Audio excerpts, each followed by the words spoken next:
ఏడాదికో వైవిధ్యం, ఏకదంతుని రూప నేపథ్యం. 70 అడుగుల ఎత్తైన ఖైరతాబాద్ మహాగణపతి విశేషాలు. విజయవాడ రోడ్లపై రేషన్ పంపిణీ వాహనాలు క్యూ కట్టాయి. ఒకప్పుడు వృధా ఖర్చు అని చెప్పిన చంద్రబాబుకి ఇప్పుడు అమృతంగా మారాయి రేషన్ పంపిణీ వాహనాలు. వాలంటీర్ వ్యవస్థను కూడా ఉపయోగించి ఉంటే సకాలంలో సరుకులు అందేవి అనేది వరద బాధితులు అంటున్నారు. గత ప్రభుత్వ హయాంలో ముందు చూపుతో ఇంటి వద్దకే రేషన్ పథకాన్ని తీసుకొచ్చారు వైఎస్ జగన్మోహన్ రెడ్డి.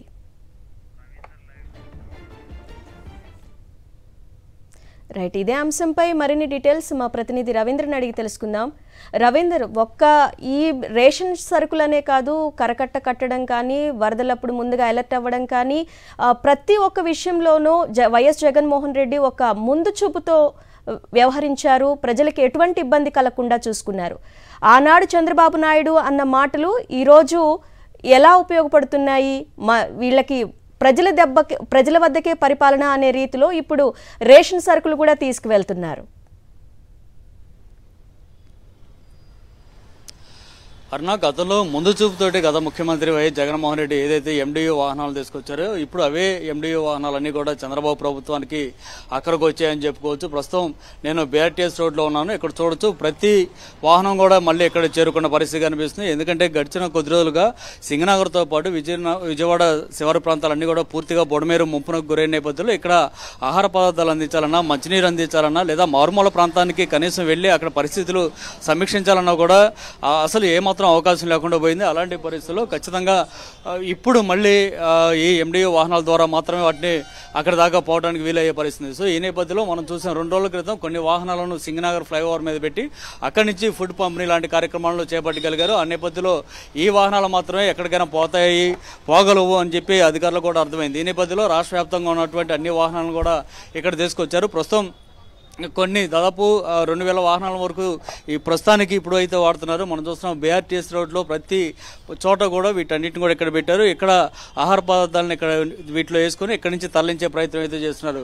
ప్రతి వెహికల్లో కూడా ఒక 40 వరకు బియ్య బస్తాలు, అట్లాగే 40 వరకు ఆయిల్ ప్యాకెట్లు, మరొక కూరగాయల సంచులు కూడా ఒక 40 వరకు పెట్టి మొత్తం వీటన్నిటిని తరలించే కార్యక్రమం చేస్తున్నారు. ప్రతి వీధి కూడా ఇవే వాహనాలు వెళ్లే అవకాశం ఉన్న నేపథ్యంలో వీటిలో పెట్టి అటు వాలంటీర్లు, పోలీసుల ద్వారా సప్లై చేసే కార్యక్రమం అయితే చేస్తున్నారు. గతంలో ఈ వాహనాల వల్ల రాష్ట్రానికి ప్రయోజనం లేదు, నష్టమే తప్ప అని చెప్పినటువంటి చంద్రబాబు నాయుడు, అట్లాగే పౌర సరఫరాల శాఖ మంత్రి నాదెళ్ల మనోహర్ అయితే ఈ వాహనాల కొనుగోలులోనే పెద్ద స్కామ్ జరిగింది, అసలు ఈ వాహనాల ద్వారా ఎలాంటి ప్రయోజనం లేదు అంటూ కూడా చెప్పిన పరిస్థితి. కానీ ఈ వాహనాల కొనుగోలు ద్వారా అనేక మంది డ్రైవర్లు ఎవరైతే ఉన్నారో వారందరికీ ఉపాధి కలిగింది అనేటువంటి పరిస్థితులు ఉన్నప్పుడు కూడా వారి ఉపాధిని పేద వర్గాలకు సంబంధించినటువంటి ప్రజలు వారి గురించి పట్టించుకోకుండా అసలు ఈ వాహనాలను ఎత్తేయాలని చెప్పి ప్రభుత్వం కూడా నిర్ణయం తీసుకుంది.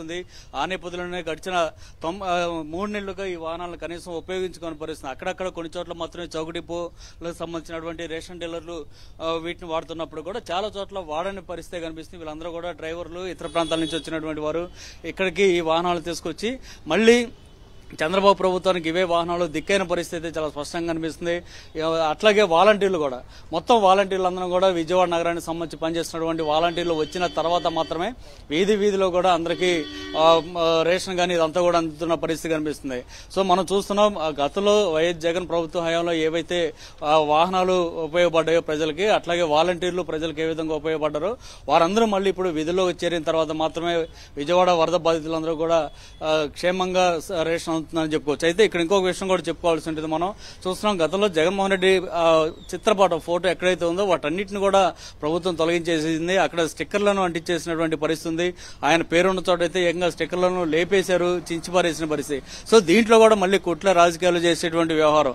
అయితే ఎంత కుట్ల రాజకీయం చేసినప్పుడు కూడా ఖచ్చితంగా ఇవి జగన్మోహన్ రెడ్డి గవర్నమెంట్ లో తీసుకొచ్చినటువంటి ఎండిఓ వాహనాలు కావటం, వీటిలో పనిచేసేటువంటి డ్రైవర్లు అందరూ కూడా మళ్ళీ ఇప్పుడు స్వచ్ఛందంగా ముందుకు వచ్చి వీటన్నిటి ద్వారా పేదలకు రేషన్ పంపిణీ చేసేందుకు ముందుకు వచ్చినటువంటి పరిస్థితి కనిపిస్తుంది. మొత్తంగా బీఆర్టీఎస్ రోడ్లో ఇప్పుడు వీటి ద్వారా రేషన్ సరుకులను అందించే విధంగా కార్యక్రమం అయితే చేపట్టారు. వీటి ద్వారా మొత్తం మారుమూల ప్రాంతాలు, మారుమూల గ్రామాల్లో ఏదైతే రోడ్లు ఉన్నాయో ఆ సందులో కూడా వెళ్లి పంపిణీ చేసేందుకు చర్యలు చేపట్టారు. కొంతమంది డ్రైవర్లు కూడా ఉన్నారు, వారితో మాట్లాడదాం. ఎక్కడి నుంచి వచ్చారు, మళ్ళీ ఇప్పుడు మిమ్మల్ని ఉపయోగిస్తున్నారు కదా, ఏ విధంగా మీరు ఫీల్ అవుతున్నారు? ఈరోజు అంటే గత ప్రభుత్వంలో ఏదైతే ఈ ఎండి వ్యవస్థను తీసుకొచ్చి 9,260 మందికి ఉపాధి కల్పించిన జగన్మోహన్ రెడ్డి గారికి ఎప్పుడూ కృతజ్ఞతగా ఉంటాం. ఈ ప్రభుత్వం నూతనంగా ఏర్పడిన ప్రభుత్వంలో మరి ఎండి వ్యవస్థ, ఇంటింటికి రేషన్ పంపిణీ అనే వ్యవస్థని తొలగించాలి అని అనేక మాధ్యమాల్లో అలాగే పేపర్స్ న్యూస్ల్లో అనేక మార్లు ఈ ఎండి వ్యవస్థ పనికిరాదు అని చెప్పి మమ్మల్ని విమర్శించే రీతిగా మాట్లాడిన సందర్భాలు ఉన్నాయి. కానీ అయినప్పటికీ ప్రభుత్వం, నూతనంగా ఏర్పడిన ప్రభుత్వం గుర్తించి మమ్మల్ని కొనసాగించిద్దని మేము ఆశ పెట్టుకున్నాం.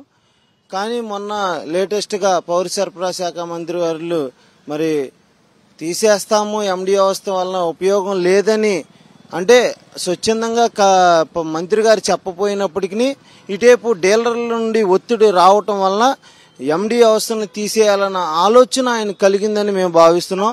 కానీ ఇప్పుడు ఈ వరద ఏదైతే తుఫాను ప్రాంతాలకి గురైన సందర్భంగా విజయవాడలో మరి ఈ ముప్పుకి ప్రాంతాలకు గురైన ఇళ్లకి నిత్యావసర సరుకులు పంపిణీ చేసే కార్యక్రమాన్ని చేపట్టి ఎండి వ్యవస్థని మమ్మల్ని ఉపయోగించినందుకు, వ్యవస్థను గుర్తించినందుకు ముతిగా నారా చంద్రబాబు నాయుడు గారికి మేము గతంలో మీరు ఇంటింటికి వెళ్లి రేషన్ పంపిణీ చేశారు. ముసలి వాళ్ళు, వికలాంగులు, చౌకటి పోల దాకా రాలేని వాళ్ళందరూ కూడా మీరు సేవా కార్యక్రమం చేసినట్టు దాదాపు.